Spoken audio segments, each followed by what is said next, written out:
ஆண்டவர் என் இருதயத்தை பக்குவப்படுத்த விரும்புகிறார். என் இருதயத்தோடு கூட அவர் இருக்க விரும்புகிறார். ஆமே.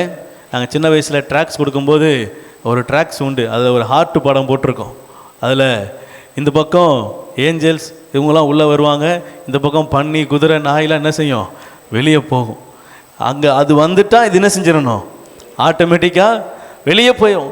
வெளிச்சம் வந்தால் ஆட்டோமேட்டிக்காக இருள் என்ன செஞ்சிடும், வெளியே போயிடும். இப்போ நம்ம ஆண்டவரை நம்ம இருதயத்தில், ஆண்டவரே என் வாசல்களை உயர்த்துறேன், என்னுடைய அனாதி கதவுகள் உயர்ந்திருக்கிறது, எனக்குள்ள உட்பிரவேசிங்க, வல்லமை உங்களிடத்துல தான் இருக்குது, பராக்கிரமம் உங்களிடத்துல தான் இருக்குது. உங்க பராக்கிரமம் வல்லமை எனக்குள்ள வருமானால் நானும் பராக்கிரமசாலியா என்ன செய்வேன், மாறுவேன். அல்லேலூயா. கண்ணுக்கு முன்னாடி பார்க்குற 8 அடி உயரம், கட்டுமஸ்தான உடம்பு, கையில் ஈட்டி, இதெல்லாம் பராக்கிரமம்.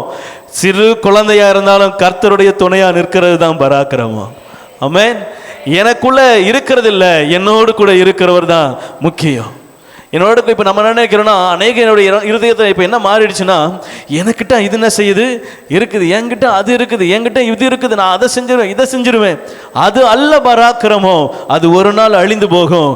என்ன நடந்தாலும் என்னோடு கூட ஒருவர் இருக்கிறார், இவரை கொண்டு நான் எதையும் செய்வேன், உம்மாலே சேனைக்குள்ள பாய்வேன், உம்மாலே மதில தாண்டுவேன், உம்மாலே எதையும் செய்ய எனக்கு பலன் உண்டு, தேவரீர் சகலத்தையும் செய்ய வல்லவர் என்பதை அறிந்திருக்கிற இருதயம் உங்களுக்குள்ள எனக்குள்ள இருக்குமானால் அவைதான் நம்மை பராக்கிரமம் செய்ய வைக்கும். அல்லேலூயா.